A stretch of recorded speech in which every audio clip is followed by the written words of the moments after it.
나이다. 아멘. 반갑습니다. 귀하고 복된 은혜 시간에 오신 우리 사랑하는 성도님들 진심으로 환영합니다.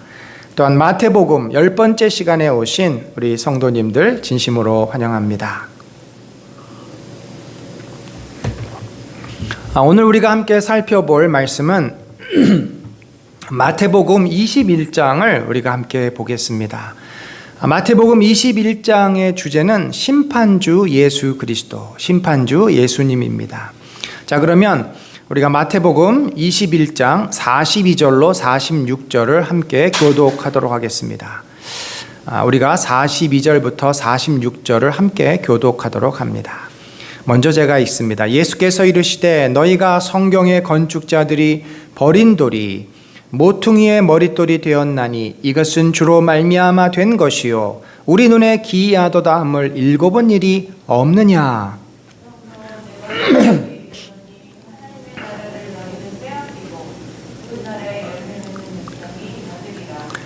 이 돌 위에 떨어지는 자는 깨지겠고 이 돌이 사람 위에 떨어지면 그를 가루로 만들어 흩으리라 하시니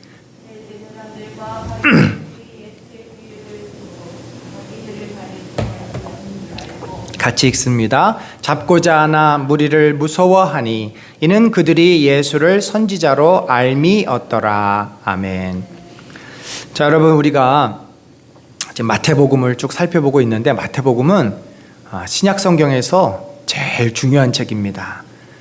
마태복음을 모르면 사실 신약 성경을 모른다 해도 과언이 아닐 만큼 이 마태복음은 정말 중요한 책이기 때문에 우리가 이렇게 반복해서 도대체 마태복음이 어떤 내용인가 이렇게 마음에 정리하는 것은 굉장히 중요합니다. 자, 여러분, 마태복음이 28장까지 되어 있고요. 저희가 6월, 7월, 아마 8월 초까지인가요? 마태복음을 쭉 이렇게 이제 28장까지 볼 것입니다. 그래서 이 마태복음은 다른 그 복음서하고는 다르게 주제별로 되어 있습니다. 그러니까 주제 중심으로 물론 큰 틀은 앞에는 예수님의 어린 시절과 예수님의 그 초기, 그리고 맨 뒤에는 예수님의 십자가와 부활과 승천. 물론 그 기본 틀은 시간의 흐름에 따라서 예수님의 그 공생애를 다 기록을 합니다만, 그러니까 중간중간에 오는 내용을 보면은 주제별로 이렇게 묶어놓는, 마태라고 하는 사람은 굉장히 사고가 조직적입니다. 그래서 주제별로 묶어놓는 글들이 많아요. 자, 그럼 1장에서 4장까지는 예수 그리스도가 어떻게 이 땅에 오시게 되었나, 어떻게 예수 그리스도가 다윗의 후손 메시아인가, 족보를 먼저 설명을 하죠. 유대인들은, 이 마태복음은 유대인들에게 쓰는 복음서니까 족보가 중요합니다. 그리고 2장에서는 어떻게 예수 그리스도가 메시아인가를 무엇으로 증명하느냐, 두 가지로 증명하는데, 한 가지는 동방 박사들, 동방은 당시의 메소포타미아 지역입니다. 천문학 박사들이 이 당시의 헤롯과 모든 유대 지도자들이 알지 못했던 그 메시아의 오심을 이들이 보고서 그 아기 예수에게 경배하러 옵니다. 이것으로 객관적인 증거물을 제시하는 거죠. 두 번째는 구약 성경의 호세아에서 보면은 내 아들을 애굽에서 불렀노라 하는 표현이 있습니다. 그러니까 이 하나님의 아들 메시아를 애굽에서 불러내었다. 자, 그 애굽에서 불러낸 게 무슨 의미가 있나?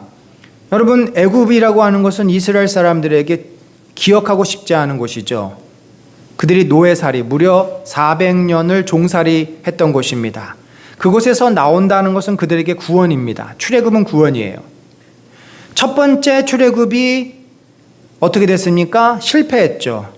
가나안 땅에서 그들이 나라를 세웠지만 결국 멸망합니다. 그래서 두 번째 출애굽을 이제 이 아기 예수를 통해서 다시 시작을 하는 겁니다.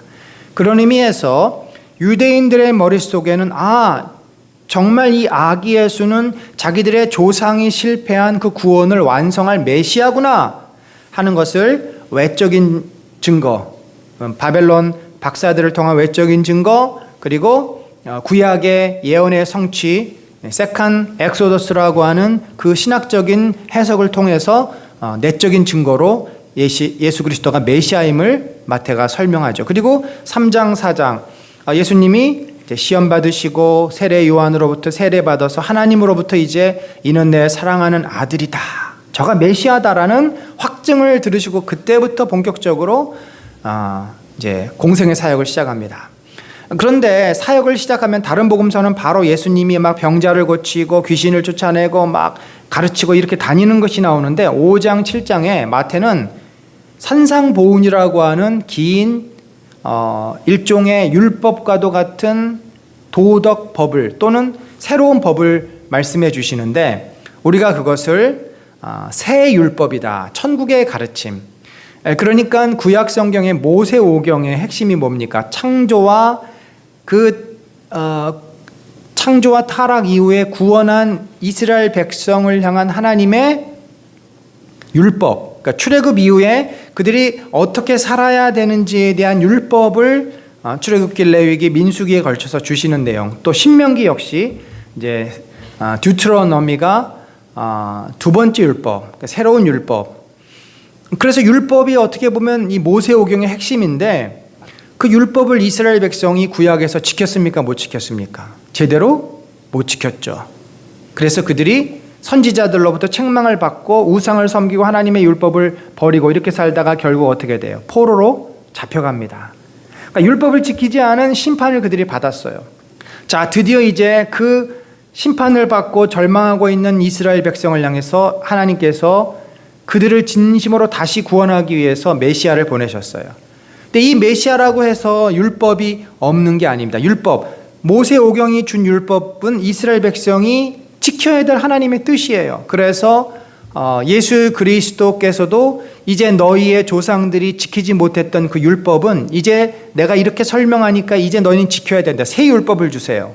옛사람은 이렇게 말했지만 나는 진실로 진실로 내가 이르노니 신적인 권위, 메시아로서의 권위로서 그 율법을 쭉 설명합니다. 그래서 이 산상보훈에서 가장 중요한 게 뭐예요? 하나님을 사랑하고 이웃을 사랑하라고 하는 내용이죠. 그 율법을 5장과 7장 그리고 8장 9장에서는 드디어 하나님의 나라, 이 마태는 하나님의 나라라는 표현을 안 써요. 유대인들은 하나님이라는 말을, 엘로힘이라는 말을 함부로 잘 쓰지 않습니다. 그냥 아도나이, 로드라는 표현을 써요. 그런데 이 하나님이 계신 곳이 어디예요? 하늘입니다. 우라누라고 하는 헤븐, 킹덤 오브 헤븐이 되는 거예요. 그래서 천국이라는 말이 마태복음에 제일 많이 나옵니다. 그래서 이제 예수님께서 어떻게 해요? 이제 실제로 천국 복음을 막 전하시는 겁니다. 천국 복음이 전해지니까 어떤 역사가 나타났어요? 귀신이 쫓겨나가죠. 귀신의 어둠의 영이 그리스도께서 하나님의 나라를 전파하시고 하나님의 능력이 나타났을 때 귀신이 쫓겨나갑니다. 그리고 그 귀신의 지배를 받던 정신적으로 뿐만 아니라 육체적으로 고통 가운데 있던 병자들이 회복이 되고, 그리고 복음을 받아들여서 그 율법의 굴레, 어깨를 짓누르는 율법주의, 그 율법의 굴레에 있던 유대인들이 자유를 이제 얻게 됩니다.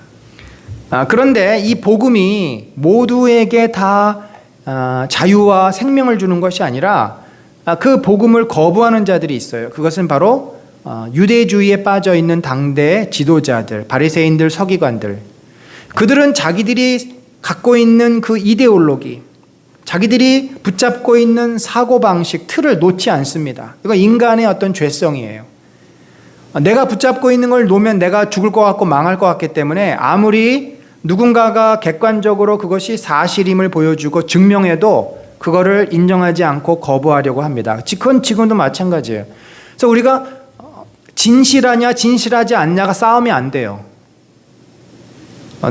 나에게 유익하냐 안 하느냐 그거 가지고 사람들이 싸우지 옳고 그름으로 사람들하고 대화가 참 안 됩니다. 그게 우리 인간의 본성이에요. 그래서 이들은 아무리 예수님이 자신의 메시아라는 객관적인 증거를 보여주셔도 그들은 거부합니다. 천국을 거부해요. 하나님의 나라를 거부해요. 그걸 받아들이면 자기들이 기득권을 다 내려놔야 되고 자기들이 붙잡았던 율법주의를 다 포기해야 되기 때문에 그들은 끝까지 거부를 합니다. 그래서 예수님은 이제 그들에게도 구원의 은혜를 주시지만 유대인들이 거부하니까 어쩔 수 없지 않습니까? 거부하는 자에게는 은혜가 임하지 않습니다. 그래서 예수님은 이제 이 13장을 많은 자들이 마태복음의 핵심이라고도 얘기하는데, 도대체 하나님의 나라가 어떤 곳인가를 비유로, 씨 뿌리는 자의 비유, 또 그물의 비유, 또 밭에 나가서 이제 그 보물 상자를 발견한 비유, 다양한 비유들로 천국을 설명을 합니다. 그리고 천국, 이제 본격적으로 그러면 천국 백성으로서 사는 게 뭔가? 하나님의 나라를 믿음으로 받아들이고 그 하나님 나라의 율법을 지키면서 사는 삶이 무엇인가? 이 천국의 제자도. 이 천국의 제자도의 가장 핵심은요, 안식일을 지키라, 주일을 지키라, 이런 눈에 보이는 율법이 아니라 내면의 문제입니다. 이게 예수 그리스도의 복음과 유대인들의 유대주의와의 가장 큰 차이는, 예수님은 그들이 붙잡고 있었던 외적인 행위를 내면의 질서로 완전히 바꿉니다. 그러니까 천국의 제자도의 핵심은 자기 부인이에요. 나를 부인하고 자기 십자가를 지고, 그래야지만 진정으로 예수 그리스도를 받아들이고 하나님의 나라가 그 인격과 그 삶에 임할 수가 있는 것이죠. 근데 유대인들은 그것을 하지 않는 것입니다. 겉으로 율법만 지켜요. 속은 자기 마음대로 삽니다. 그래서 구약의 하나님의 나라가 이스라엘 가운데 임하지 못한 것입니다. 겉으로는 예배를 드리지만 속으로는 우상을 섬겨요. 이사야가 계속 말하지 않습니까? 너희의 월삭과 너희의 11조를 내가 가증히 여긴다. 겉으로는 얼마나 화려하게 제사를 드리는지 몰라요.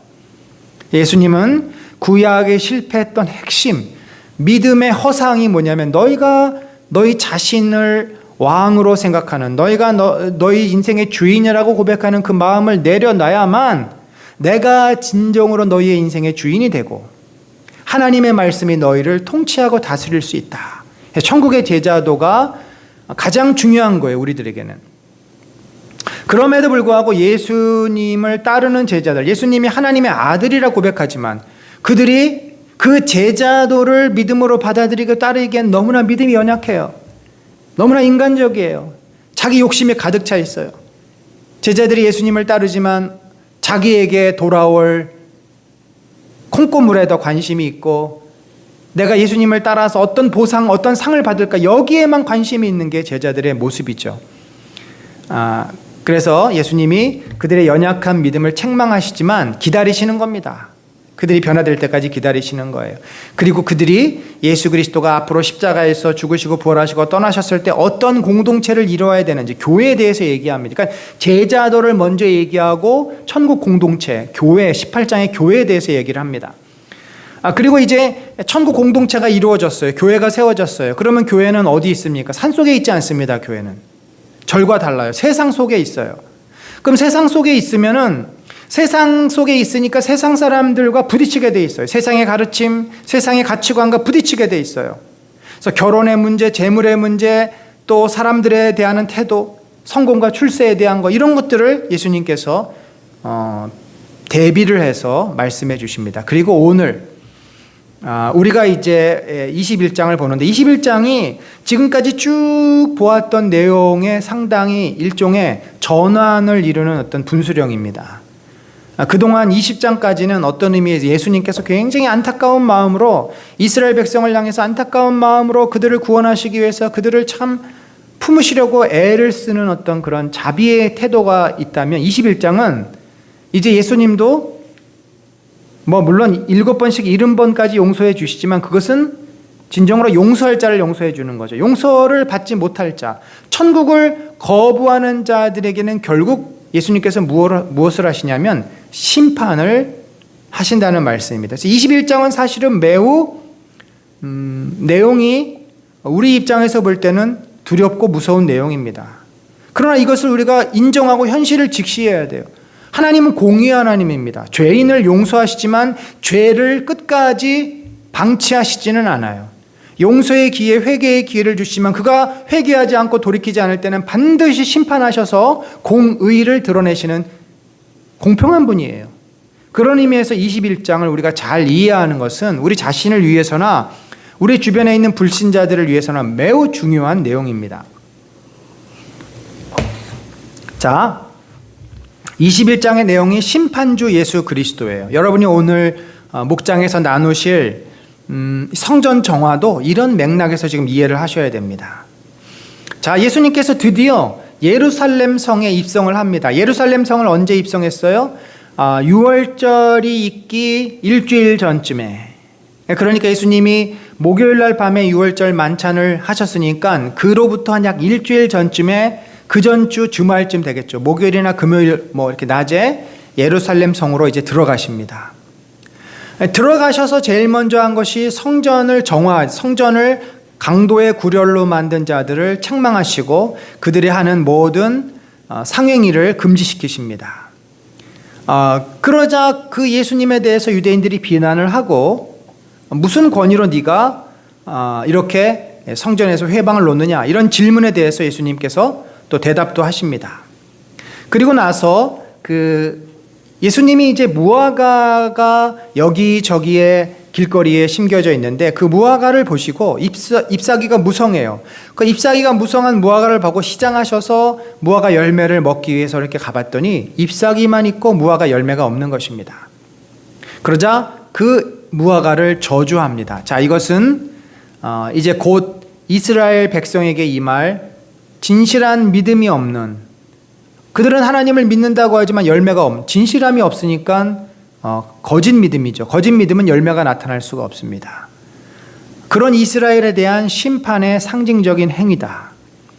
그리고 나서 이제 이 시대가 당하게 될 심판에 대해서 포도원 두 아들의 비유, 악한 그 포도원 농부의 비유를 통해서 이 지금 유대 지도자들이 회개하지 않으면 하나님으로부터 심판을 받게 될 것이고, 그 다음에 마지막 부분에 좀 더 구체적으로 유대 지도자들에 대한 하나님의 심판을 선언하시는 것으로 21장이 마무리가 됩니다.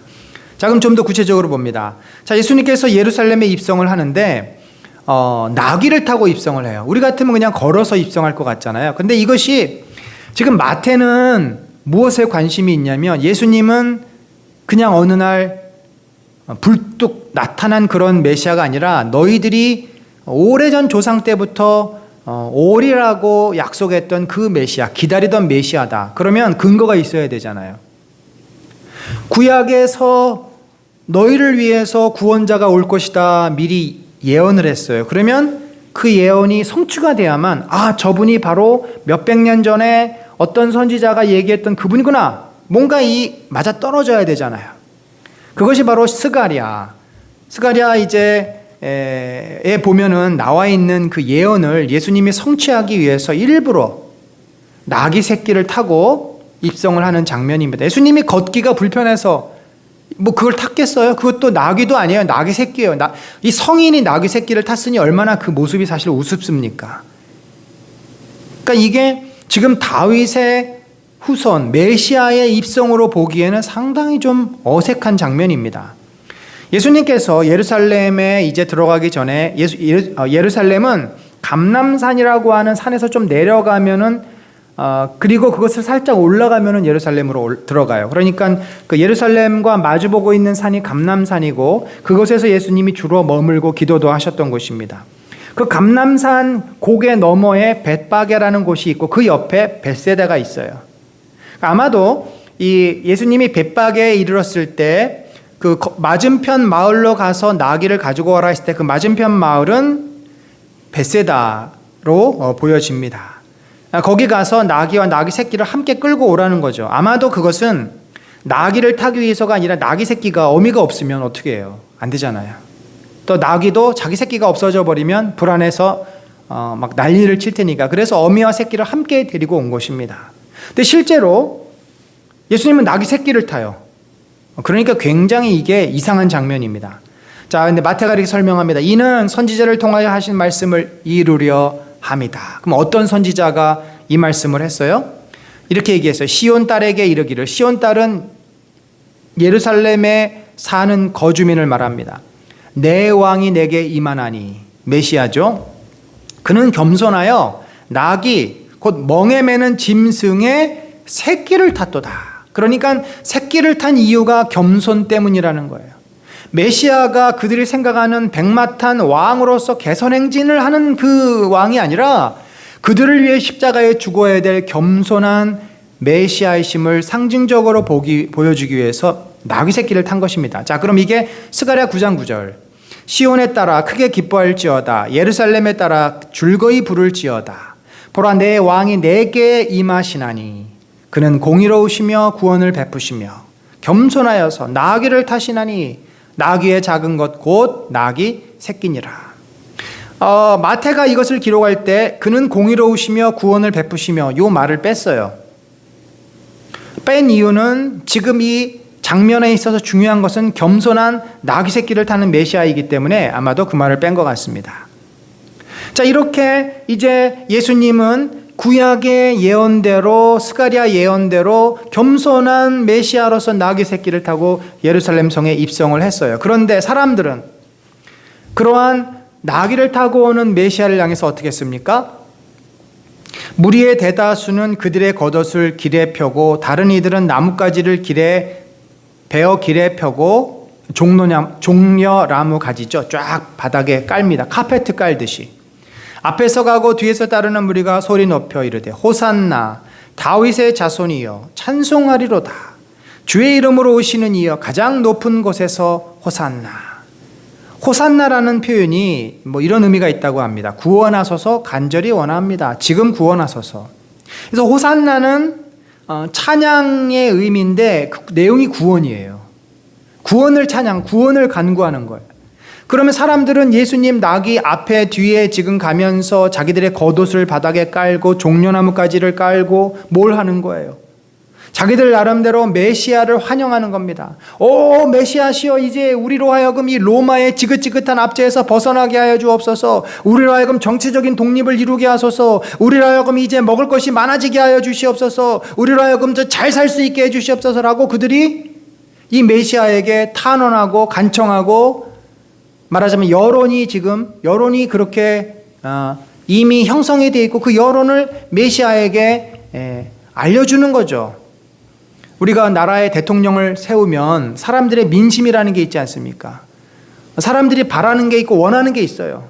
그거에 따라 대통령이 뭐 이분이 되기도 하고 저분이 되기도 하고 뭐 그렇게 되는 건데, 지금 그 당시 사람들은 이 메시아가 나귀를 타고 왔던 말을 타고 왔던 자기들이 원하는 것을 예수님에게 요구하는 거죠. 그런데 이 일반 사람들하고는 다르게 그러한 요구를 하지 않고 비난을 하는 사람들이 있습니다. 10절 11절에 보니까 예수께서 예루살렘에 들어가시니 온 성이 소동한다. 이 소동한다고 하는 표현은 이렇게 막 떤다 그런 의미예요. 흔들리다, 쉐이크하다. 그러니까 얼마나 지금 예수님의 이 예루살렘 입성이 충격적인 사건이냐면 뭐 지진이 일어났을 때 그 충격이에요. 여러분, 우리 서울에 진도 4 내지 5의 지진이 일어나면 어떻게 될까요? 난리가 나지 않겠습니까? 어떤 그런 충격을 지금 예루살렘 성이 받은 겁니다. 그리고 요 소동하다는 말은 같은 단어는 아닌데 학자들 사이에서는 뉘앙스가 헤롯이 이 아기 예수의 탄생을 들었을 때 그 왕궁이 진동했다고 되어 있거든요. 소동했다고 했을 때 그만큼 이게 충격적인 사실이었다는 거죠. 그래서 이제 이것을 누가 물었겠어요? 물론 사람들이 물었고 주로 이제 유대 지도자들이, 영향력 있는 사람이 물었겠죠. 도대체 이게 무슨 일이냐? 누가 왔길래 이렇게 사람들이 난리고 여기저기 소리를 지르고 저렇게 성이 시끄럽냐? 뭐 성이 얼마나 컸겠어요. 그러니까 막 함성 소리가 다 들리는 거죠. 무리가 이르되 갈릴리 나사렛에서 나온 선지자 예수라. 자, 여러분, 이 표현이 맞는 표현입니까? 틀린 표현입니까? 맞기도 하고 틀리기도 하죠. 갈릴리 나사렛에서 왔다는 것은 맞아요. 예수님이 태어난 곳은 베들레헴이지만 성장한 곳은 갈릴리 나사렛이라는 곳입니다. 당시에 이 갈릴리 나사렛은 이 예루살렘 사람들에게 볼 때는 시골 중에 시골이요, 정말 촌 중에 촌인 곳이에요. 그리고 이방 사람들이 있는 곳이라서 더러운 곳이에요. 불결한 곳이에요. 그러니까 뭐예요? 저 아주 촌구석에서 온 선지자 예수 그리스도를 선지자로 여기는 사람들도 있습니다만, 그리고 예수 그리스도에게 선지자적인 역할이 있어요. 직임이 있어요. 그러나 선지자가 정확한 표현은 아닙니다. 선지자는 하나님께서 보내신 사자예요. 그러니까 갈릴리 나사렛에서 나온 뭐 다윗의 후손 예수라 혹은 하나님의 아들 예수라 뭐 이렇게 표현하면 모르겠지만 선지자 예수라 하면 아직도 그들이 예수 그리스도가 누군지를 정확히 모르고 있는 것입니다. 자, 무리들은 그들이 생각하는 메시아에 대한 그림을 가지고 예수님에게 요청을 하고 있고, 일단의 지도자들은 그를 그저 시골 촌구석에서 올라온 선지자로 보고 있는, 전혀 예수님이 누군지 알지 못하는 지금 그런 분위기입니다. 자, 이제 예수님이 오셔서 제일 먼저 한 것이 뭐예요? 여러분들 오늘 성경 공부하시는 이 성전 회복. 성전에 들어가서 성전 안에서 매매하는 모든 사람들을 내쫓으시며 돈 바꾸는 사람들의 상과 비둘기 파는 사람들의 의자를 둘러 엎으시니, 자, 여러분 장면을 잘 보세요. 여기 보면은 예수님이 지금 뭘 하고 있냐면 성전 안에서 이루어지고 있는 불법적인 행위를 중지시키고 있는 겁니다.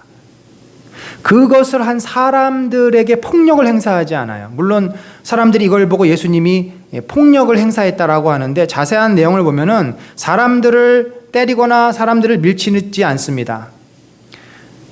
나가라고 내쫓으셨고, 돈 바꾸는 사람들의 상, 비둘기 파는 사람들의 의자, 상과 의자를 둘러 엎으시면서 더 이상 그곳에서 장사하지 못하도록, 더 이상 그곳에서 사람들을 착취하지 못하도록, 더 이상 그곳을 강도의 구렬, 사기치는 곳으로 만들지 못하도록 정화하신 것이지 예수님이 사람들에게 폭력을 행사한 것은 아닙니다. 그러면서 예수님이 이렇게 한 행동에 대한 근거를 말하는데, 예수님은 항상 모든 행위에 있어서 하나님의 말씀을 근거로 행동하십니다. 그는 하나님의 뜻대로 오신 자요, 하나님의 뜻대로 행하시는 자예요. 그래서 예수님은 진리이십니다. 내 집은 기도하는 집이라 일컬음을 받으리라 하였거늘 너희는 강도의 소굴을 만드는도다. 자, 기도하는 집은 어떤 곳이에요? 하나님을 만나는 곳입니다. 하나님의 은혜가 임하는 곳이에요. 바로 이것이 솔로몬이 성전을 건축했을 때 하나님께서 기대했던 바고, 솔로몬도 하나님께 간절히 고백했고 부탁했던 바예요. 이 백성이 죄를 지어서 혹시 저 멀리 포로로 잡혀갔거든, 그곳에서 이 성전을 향하여서 기도하면 저들의 기도를 들으시고 저들을 용서하여 주옵소서라고 솔로몬이 하나님께 간청하였고, 하나님은 그의 간청을 내가 듣겠노라 한 것입니다. 근데 지금 그것을 강도의 소굴로 만들었다. 자, 당시의 대제사장 가문, 가야바, 안나스, 이 사람들은 사두개인파예요. 사두개인은요, 현실주의자입니다. 부활이 없다라고 보는 사람이에요. 천국은 이 땅에서 임해야 돼요. 물질적인 축복이 하나님의 나라예요. 그래서 그들은 정치적인 권력을 잡고 이 땅에서 부와 명예와 영광을 추구하는 자들입니다. 그러니 제사라는 것이 어떻게 되겠어요? 그들에게 하나님을 위해서 제사를 드리지만 그들이 하나님으로 받는 축복은 물질적인 축복인데, 그것을 위해서 성전을 큰 비즈니스 장소로 만든 거죠.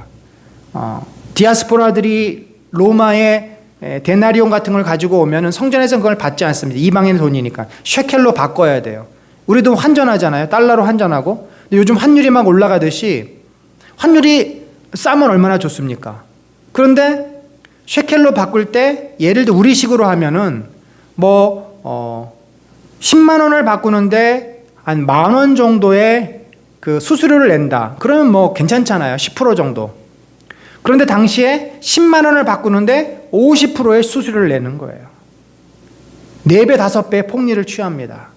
그래서 그 돈이 어디로 들어가느냐? 가야바와 안나스에게로 들어가는 거죠. 그 집안의 식구들, 그 집안의 밑에서 이제 아부하면서 기생하고 있는 수많은 유대인들, 많은 사람들에게 다 들어가는 거예요. 그 종교 가문의 비즈니스가 어마어마한 거죠. 또 제사를 드리러 양을 잡아왔는데, 양을 데리고 왔는데 아주 정말 좋은 양을 데리고 왔어요. 그런데 거기서 양을 검사하는 제사장이 트집을 잡는 거죠. 이거 뭐 양이 뭐 이따위야, 이런 양을 어떻게 하나님께 바쳐? 너 저기 가서 이건 안 돼. 새 양을 사와. 그러니까 자기가 키우던 양을 가져올 수도 있고, 시중에서 양을 사면은 10마리에 한 마리를 살 수 있는데 거기는 30만 원, 40만 원을 줘야 성전에서 제사 드릴 수 있는 양을 사는 거예요. 폭리, 3배, 4배의 돈을 더 내야 돼요. 자, 이런 식으로 당시의 성전은 인간들이 하나님을 이용해서 돈을 버는 악한 죄악의 소굴이 된 것입니다. 그러니 예수님이 얼마나 마음이 찢어지시고 이곳에 와서 사람들이 기도하고 회개하고 하나님의 은혜를 누리고 구원을 받아야 될 곳에 사람들이 착취를 당하고 억압을 당하고 거짓 우상을 섬기게 되는 그런 상황이니 우리 같으면 마음이 찢어지지 않겠습니까? 예수님이 얼마나 마음이 아프셨는지. 사실 뭐 그거 한다고 거기가 달라지겠어요?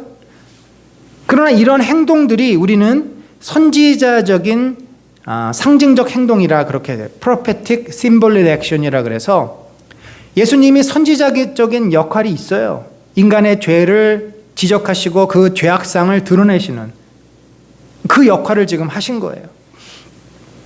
그런데 이어서 마태는 14절에 뭘 하냐면 맹인과 저는 자들이 성전에서 예수께 나오매 고쳐주시니.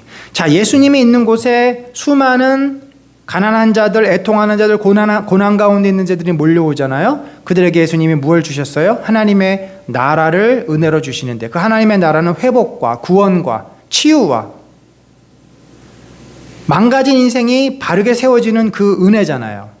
그 대표적인 게 맹인과 육신의 질병이 있는 자.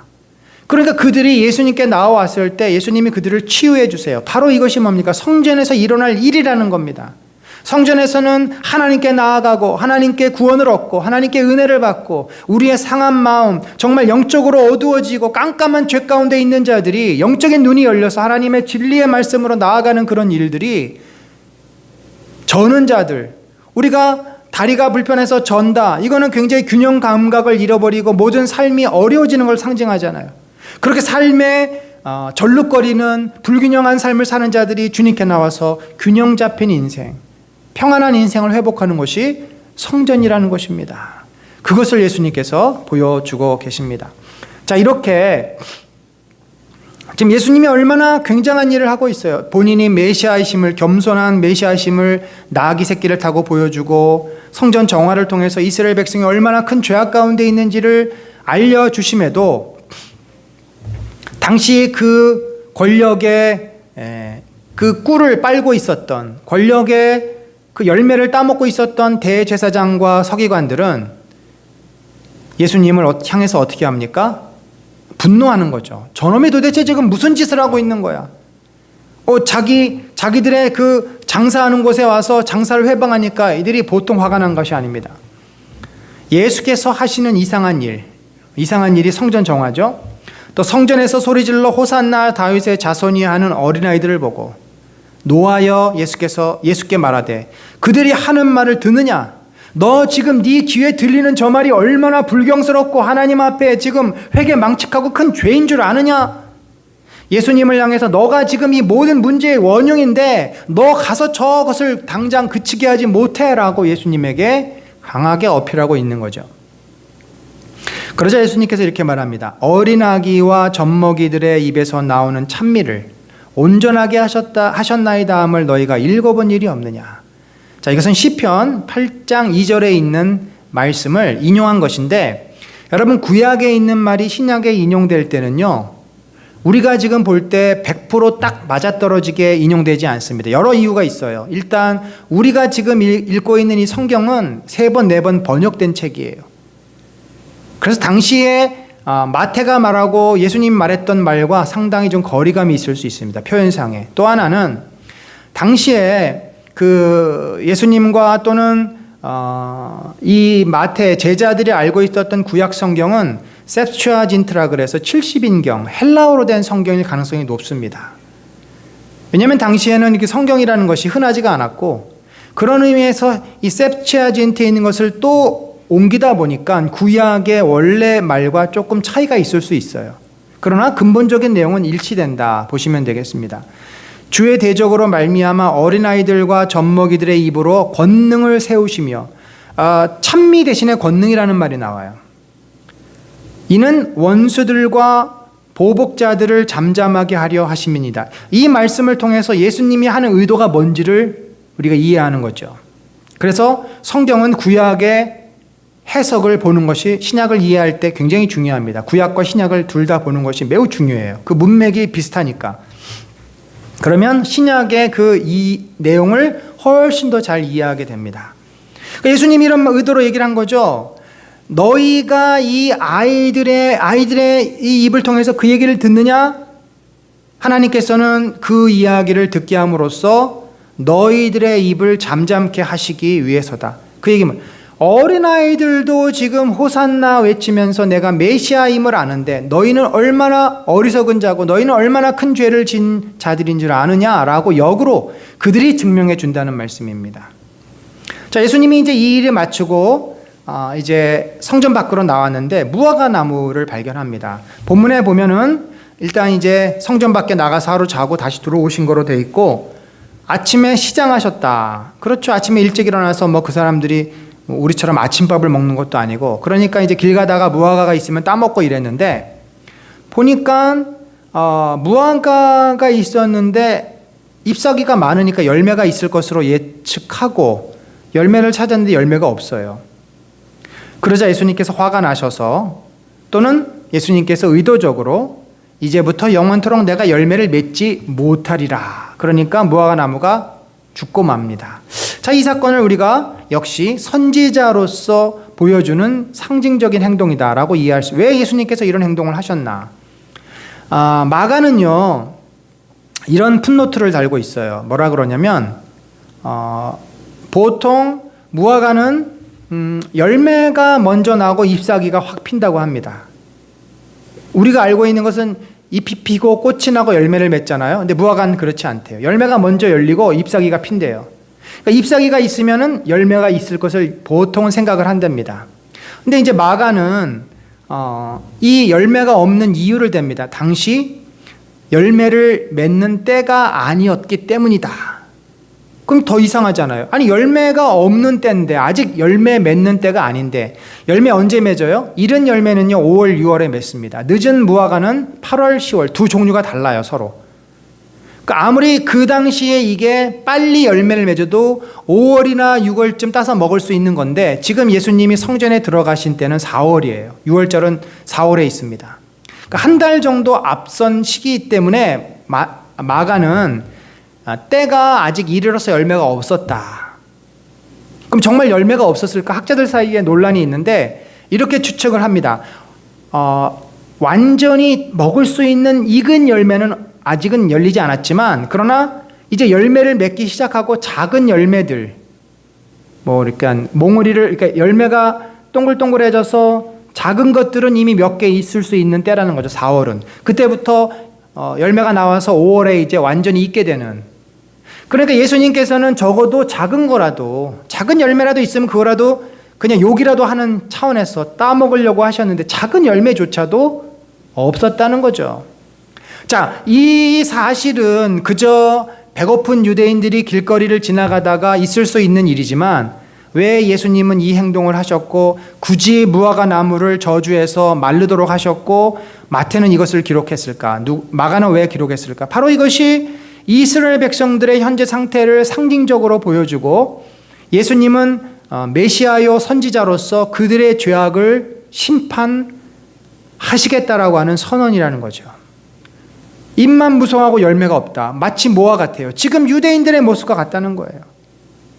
겉으로 종교적인 행위는 하지만 그들에게 중심에 진실함이 없고 여전히 그들이 하나님을 왕으로 생각하지 않기 때문에 믿음의 열매들, 믿음의 흔적들이 나타나지 않는다는 거죠. 거기에 대해서 하나님은 반드시 심판할 것임을 상징적으로 보여주고 있는 것입니다. 자, 그러면서 제자들이 질문을 하잖아요. 예수님, 이 어제 당신이 저주한 나무가 완전히 죽어서 저렇게 빼빼 말라져 버렸네요. 어떻게 된 일입니까? 자, 예수님이 그것을 한 것은 당시의 유대인들에게 보여주시기 위해서, 왜냐면 지나가다가 사람들이 이거 갑자기 나무가 왜 죽었어? 그거 어제 예수라는 선지자가 저주해서 저렇게 됐어. 당시의 유대인들이 깨닫도록 보여주신 행동인데 제자들에게는 그게 의미가 없잖아요. 제자들에게는 주제가 바뀝니다. 제자들에게는 믿음의 주제로 바뀌어요. 제자들이 질문합니다. 아니, 당신이 말씀하신 그 나무가 말라버렸습니다. 진짜로 말라버렸습니다. 어떻게 된 일입니까? 예수께서 대답하여 이르시되 내가 진실로 너희에게 이르노니 만일 너희가 믿음이 있고 의심하지 아니하면 그들은 예수님이 얘기했을 때 그것을 믿었어요, 안 믿었어요? 무화과 나무에게 영원히 열매를 맺지 못할 것이다 말을 했을 때 아유 그냥 우리 선생님이 화가 나서 저러겠지라고 그냥 생각한 거예요. 그리고 나서 나갔다가 그 다음날 들어와 보니까 죽어 있는 겁니다. 깜짝 놀란 거죠. 예수님이 그들의 그 믿음 없음을 보시고 너희가 믿음이 있고 내가 했던 말이 진짜로 이루어질 것을 믿고 의심치 않았더라면 이 무화과 나무가 이렇게 말라지게 된 것뿐만 아니라 이 산더러 들려 바다에 던져지라 하여도 될 것이요 너희가 기도할 때에 무엇이든지 믿고 구하는 것은 다 받으리라. 자, 예수님께서 이 무화과 나무의 저주에서 믿음과 기도의 능력으로 주제를 바꾸셨어요. 그것은 제자들을 훈련시키시. 그렇게 예수님은 이스라엘 백성에게는 지금 믿음 없음을 책망하고 그들에게는 진실한 하나님을 믿지 않는 것에 대한 책망이고 제자들에게는 그들이 하나님과 예수님을 믿지만 기도의 응답을 받는 믿음의 삶을 사는 그 믿음의 종류가 달라요. 여기는 구원 얻기 위한 믿음이 없는 거고 제자들은 지금 하나님의 능력과 성령의 역사를 경험할 수 있는 믿음이 없는 거예요. 어떻게 보면 우리의 모습은 이 제자들의 모습과 더 같죠. 우리가 정말 주님이 우리에게 그 약속한 것을 이루실 것이라는 확신이 있고 흔들리지 않고 계속 믿음으로 바라보며 하면 결국은 그것이 이루어집니다. 산이 옮겨서 바다로 들어가라. 여러분 실제 당시에 예루살렘 성 앞에 산이 하나 생깁니다. 몇 차례 생겼어요. 바벨론이 예루살렘을 침공할 때 앞에 큰 산을 쌓습니다. 토성을 쌓는 거죠. 로마가 예루살렘을 무너뜨릴 때 또 토성을 쌓았어요. 그 산이 쏘았다가 또 없어진 겁니다. 우리도 개발을 하면 산 하나가 없어지지 않습니까? 이게 불가능해 보여도 일어난다는 겁니다. 그 얘기는 너희가 생각할 때 도무지 이루어지지 않을 일도 하나님의 뜻이라면 그건 반드시 이루어진다. 우리들에게 필요한 것은 무엇입니까? 하나님의 말씀, 예수님의 말씀을 진실로 믿고 신뢰하는 믿음입니다. 이 믿음은 우리의 삶을 하나님의 은혜와 능력을 경험하는 자리로 인도해요. 그러니까 정말 이 믿음이 우리에게 필요한 거예요. 이 믿음이 없으면 늘 우리는 내 생각, 내 경험, 그 안에서 벗어날 수가 없어요. 그러니까 신앙생활하는 재미, 축복을 누리지 못합니다. 굉장히 메마르게 신앙생활을 할 수밖에 없어요. 그러나 우리가 정말 주님, 당신이 하신 말씀을 제가 믿습니다. 제가 붙잡습니다. 저를 통해서 그것이 이루어질 것을 믿습니다. 믿고 기도하고 기다리면 하나님이 그 역사를 우리 삶에 이루신다는 거죠. 우리 아이들을 통해서 내 자신의 삶에서 교회 안에서 놀라운 하나님의 능력을 이루어 가신다는 겁니다. 자, 이제 이렇게 예수님께서 막 엄청난 일들을 하고 다니니까 유대인들이 불편한 거죠. 도대체 내가 무슨 권위로 이런 일을 하느냐? 또 누가 이 권위를 주었느냐? 왜냐하면 자기들이 최고 권위자라고 생각하는 거예요. 그러니까 예수님도 하나님께서 주셨다. 원래는 이렇게 얘기를 해야 되는데 그러면 그들이 저 미친놈 우리가 더 무슨 말을 하랴. 저놈을 잡아라. 이렇게 할 거 아니에요. 하나님을 모욕한다는 죄목으로. 그러니까 대화가 안 되기 때문에 예수님이 그래? 그러면 너희가 내가 하는 질문에 대답을 하면 내가 이 너희의 질문도 대답해 줄게. 그러면서 요한의 세례가 어디로부터 왔느냐? 하늘로부터냐? 사람으로부터냐? 요한은 누구예요? 세례 요한인데 당시 사람들은 세례 요한이 하나님께서 보내주신 선지자라고 믿었어요. 그런데 그의 그 선지자로서의 역할을 믿으면 유대인들은 자기들이 죄인이라는 게 인정하는 게 되는 거죠. 안 믿었어요. 그러니까 세례 요한은 하나님이 보낸 사람이 아니다. 저는 거짓 선지자다. 그러면 주변의 많은 유대인들은 다 그를 진짜 선지자로 믿으니까 사람들이 두려워서 그렇게 말을 못하고 그 사람 정말 하나님 보내주신 거야. 그러면 너희들은 왜 세례 요한을 선지자로 받아들이지 않아? 했을 때 대답을 할 게 없는 거죠. 그러니까 이들이 어떻게 해요? 우리가 알지 못하노라. 그러니까 예수님께서도 그래? 나도 그러면 무슨 권위로 이런 일을 하는지 너희에게 이르지 않겠다. 그러니까 예수님께서 그들의 악함을 보시고 그 입을 막으시기 위해서 이렇게 대답을 하신 겁니다. 두 가지 비유가 나오는데 첫 번째 비유는 큰아들과 작은아들이 나와요. 큰아들은 그 주인이, 포도원 주인이 포도원에 가서 일하라 아버지가 얘기했어요. 그랬더니 알겠습니다 해놓고 안 가요. 근데 둘째는 포도원 가서 일해라 그랬더니 아버지 저 가기 싫어요 했는데 결국은 에이 그래도 가야지 하고 가요. 그랬을 때 이 첫째 아들과 둘째 아들이 비유하는 대상이죠. 첫째 아들은 바로 유대인들을 말합니다. 먼저 된 자예요. 마태복음에서 먼저 된 자, 유대 지도자들. 그럼 둘째 아들은 누구예요? 바로 세리와 창녀들. 그들은 나중된 자들이에요. 원래 성경의 둘째 아들은 장자가 더 우선순위가 있고 장자가 축복의 자리라고 생각을 합니다. 그런데 하나님 항상 보면은 둘째 아들을 쓰세요. 탕자도 둘째 아들이고요. 야곱도 둘째 아들이고요. 둘째 아들이 갖는 그 자리는 상당히 연약한 의존적인 자리인데 하나님은 그런 자를 쓰신다는 거죠. 내가 진실로 너에게 이르노니 세리들과 창녀들이 너희보다 먼저 하나님 나라에 들어가리라. 나중된 자가 먼저 된 자. 그 얘기를 하고 있고요. 자, 이제 드디어 이들에 대한 심판을 선언하시는데 그 스토리는 간단하게 이런 거죠. 포도원 주인이 농부들을 시켜서 농사를 하게 했는데 그 열매를 이제 거두어야 되잖아요. 그러니까 이 주인이 집에 있는 종들을 보내요. 그랬더니 어떻게 했어요?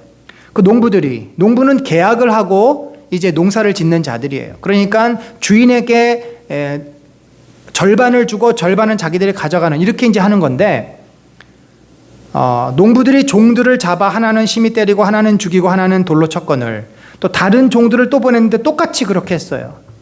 그러니까 이 포도원 주인이 얼마나 화가 났겠습니까? 그러니까 이 농부들은 그 열매를 자기들이 다 가지려고 종들을 죽인 거죠.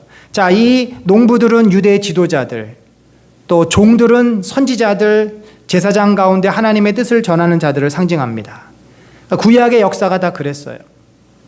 후에 자기 아들을 보내며 이르되 그들이 내 아들은 존대하리라. 그러니까 농부원 그 주인의 아들이 보내니까 아들한테는 함부로 안 하겠지. 그런데 어떻게 했어요? 농부들이 이는 상속자니 자 죽이고 그의 유산을 차지하자 하고 이에 잡아 포도원 밖에 내쫓아 죽였느니라. 자, 이 포도원 주인의 아들은 예수 그리스도시죠. 이제 메시아가 왔는데 메시아를 어떻게 했어요? 잡아 죽였어요. 왜요? 자기들이 하나님의 나라를 다 차지하려고 자기들이 생각하는 성전을 중심으로 한 그 영광과 그 모든 부를 자기들이 다 차지하려고 메시아를 죽인 것입니다. 자, 그러면 포도원 주인이 올 때 그 농부들을 어떻게 하겠느냐? 그들이 말하되 그 악한 자들을 진멸하고 이 그들은 지금 바로 유대 지도자들을 말하는 거예요. 유대인들이 물었으니까 대답을 하는 거죠. 논증을 하면서 이렇게 질문과 대답을 합니다. 포도원은 제때의 열매를 바칠 만한 다른 농부들에게 새로 줄지니이다. 악한 자들은 진멸하고. 그러니까 하나님께서 하나님의 종들을 죽이고 아들을 죽인 그들을 하나님께서 이제 심판하시겠다라고 하는 비유를 준 거죠. 그리고 나서 예수님께서 이런 얘기를 해요. 건축자들이 버린 돌이 모퉁이의 머릿돌이 되었나니. 자, 돌에 대한 이야기입니다. 성경 신약에서 돌이 매우 중요해요. 베드로도 돌 위에 반석 위에 세워진 교회의 교회를 책임지는 자가 되지 않습니까? 모퉁이돌. 이 모퉁이돌은 건축자가 버렸어요. 버렸지만 그것이 모퉁이돌, 가장 건물의 중심이 되는 돌이 됐어요.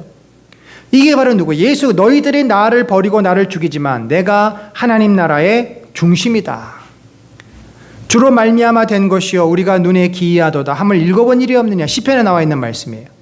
시편 118편 22절. 그러므로 내가 너희에게 이르노니 하나님의 나라를 너희는 빼앗기고 그 나라의 열매 맺는 백성이 받으리라. 그들이 지금 하나님 나라를 꽉 잡고 있잖아요. 자기들이 모든 걸 차지하고 있잖아요. 그들은 하나님으로부터 심판을 받아. 왜냐하면 그들은 농부니까, 악한 농부니까. 이 돌 위에 떨어지는 자는 깨지겠고 이 돌이 사람 위에 떨어지면 그를 가루로 만들어 흩으리라. 무서운 말이죠. 이 돌이 누구냐면 예수 그리스도예요. 예수 그리스도 위에 떨어지는 자는 깨지겠고 예수 그리스도 때문에 실족을 받아서 걸려 넘어지면 그가 죽게 될 것이라. 예수 그리스도를 믿지 않고 거부하는 자는 영원한 심판을 받게 될 것이라는 겁니다. 이 돌이 사람 위에 떨어지면 그를 가루로 만들어 흩으리라. 이 표현 역시 이사야서와 또 에스겔서를 인용한 말씀이에요. 만군의 여호와가 그를 너희가 거룩하다 하고 그를 너희가 두려워하며 무수할 자로 삼으라. 그가 성소가 되시리라. 그러나 이스라엘의 두 집에는 걸림돌과 걸려 넘어지는 반성이 되실 것이며 예루살렘 주민에게는 함정과 올무가 되시리니 많은 사람들이 그로 말미암아 걸려 넘어질 것이요 부러질 것이요 덫에 걸려 잡힐 것이니라. 걸림돌과 걸려 넘어지는 반석. 예수 그리스도가 모퉁이돌이요 그 돌로 말미암아 구원을 얻는 자들이 있지만 심판을 받게 되는 자들이 있게 된다는 말씀입니다. 다니엘서 여러 왕들의 시대에 하늘의 하나님이 한 나라를 세우시리니 이것은 영원히 망하지도 아니할 것이요 그 국권이 다른 백성에게로 돌아가지도 아니할 것이요 도리어 이 모든 나라를 쳐서 멸망시키고 영원히 설 것이라. 자, 이 나라가 어떤 나라예요? 하나님의 나라. 예수 그리스도가 주인이신. 자, 그 손대지 아니한 돌, 이 돌이 바로 예수 그리스도예요. 산에서 나와서 쇠와 놋과 진흙과 은과 금을 부서뜨린 것을 왕께서 보신 것은 크신 하나님의 장래일을 왕께 알게 하려 하신 것이라. 자, 다니엘이 이 놋과 쇠와 진흙과 은과 금, 이것은 바로 모든 세상의 권세를 말하는 거예요. 그 권세를 이 돌이 다 깨트려 버릴 것이다. 자, 여러분, 결국 대제사장들과 바리새인들이 예수의 비유를 듣고 자기들을 가리켜 말씀하신 줄 알고 잡고자 하나 무리를 무서워하니 이는 그들이 예수를 선지자로 알미었더라. 예수님께서 요한복음에 내가 빛이요 세상의 구원을 생명을 주러 온 빛인데 이미 또한 세상은 심판을 받았다라는 표현을 합니다. 왜냐하면 빛이 왔지만 빛을 거부한 자들, 어두움을 좋아하는 자들은 빛을 거부했기 때문이죠. 여러분, 우리가요 이런 아주 좀 낭만적인 생각을 해요. 살다가 죽으면은 사람들은 일반적으로 그것이 끝이겠지. 예수 믿는 사람들은 우리가 죽으면 천국에 갈 거야. 그럼 예수 안 믿는 사람들은 어떻게 되지? 그게 우리 부모가 될 수도 있고 우리 형제가 될 수 있고 가족 중에서도 그런 사람이 있을 수 있어요. 그냥 없어지겠지. 지옥을 인정하지 않는 크리스찬들도 있어요. 그러나 여러분, 그것은요 논리적으로 말이 안 됩니다. 하나님은 공의로우신 분이잖아요. 공의가 뭐예요? 죄를 심판하는 게 공의예요. 우리도 죄인이기 때문에 심판을 받아야 돼요. 근데 우리는 누가 대신 심판을 받아준 거예요? 예수가 받아준 거예요. 그래서 우리가 예수님을 믿고 그분을 따르는 겁니다. 그분을 주인이라고 고백한 거예요. 예수님이 우리의 생명을 책임지지 못했다면 우리는 예수님을 주인이라고 부를 이유가 없어요. 근데 예수님을 주인이라고 고백하지 않는 사람들은 자기들의 죄에 대해서 자기들이 책임을 져야 돼요. 이게 공의의 하나님이고, 하나님이 정말 존재한다면 이런 질서가 있어야지 어떻게 막 살은 사람은 심판을 받지 않고 선하게 살았던 사람이 억울한 일을 당합니까? 이거는 신으로서, 절대자로서 해서는 안 될 일 아닙니까? 세상에 많은 사람들은 그렇게 공의와 질서를 주장해요. 그래놓고 자기들이 진 죄에 대해서 책임지려 하지 않습니다. 거짓되고 위선된 것이죠. 하나님은 결국 예수님을 이 땅을 구원하기 위해서 보내셨지만 그 자기를 희생하면서 자기의 생명까지 희생하면서 보낸 예수 그리스도까지 믿지 않는 죄인들에 대해서는 더 이상 구원하지 않으십니다. 여러분, 우리가 잠잠하고 있을 때 우리의 가족, 내 친구, 이웃들이 예수님을 끝까지 믿지 않으면 저들은 영원한 심판을 받아요. 영원한 멸망을 받습니다. 우리가 상상할 수 없는 죄와 고통 가운데 저들은 죽어갈 것입니다. 따라서 오늘 21장 심판하시는 예수 그리스도, 이 땅을 구원하러 오셨고 이 땅을 회복시키러 오셨지만 그 은혜를 받지 않는 자에게는 반드시 멸망과 저주와 심판이 임함을 우리가 분명히 인식하고 우리 안에 있는 죄악을 제거할 뿐만 아니라 우리 주변에 하나님을 알지 못하고 저주 가운데 멸망 가운데 살아가는 자를 구원하는 것이 하나님의 안타까운 마음이여 우리에게 맡겨주신 중요한 사명임을 깨닫는 우리 모두가 되시기를 간절히 축원합니다. 하나님 아버지, 감사합니다. 연약한 저희들을 주님이 불러주시고 은혜의 자리로 인도해 주시니 감사합니다. 하나님, 참으로 저희가 하나님의 놀라운 사랑으로 구원을 입었습니다. 그러나 이 하나님의 사랑을 거부하고 외면하고 발로 걷어차고 하나님을 모욕하는 이 죄인들이 얼마나 이 땅에 많은지 모릅니다. 저들은 눈이 어둡고 무지해서 하나님을 보지도 못합니다. 두려움 속에서 있으면서도 하나님 앞에 손을 내밀지 못합니다. 그래서 주님께서는 우리로 하여금 그리스도의 사랑이 무엇인지, 그리스도의 진리가 무엇인지, 왜 우리가 구원을 받아야 되는지 세상으로 하여금 보여주고 알게 하게 사명을 주셨는데, 주여 우리마저도 두려움과 또 내 자신의 문제에 빠져서 그들을 외면한 채 이 구원하시는 그리스도의 안타까운 마음, 결국 심판을 받아야 되는 저들을 외면하였던 것들을 긍휼히 여겨 주옵소서. 주여, 우리 교회가 더 깨어나서 주변에 주님을 알지 못하고 저주와 멸망과 심판을 당한 자들을 주님께로 인도할 수 있는 복음의 역사와 구원의 역사가 일어나도록 은혜를 더하여 주시옵소서.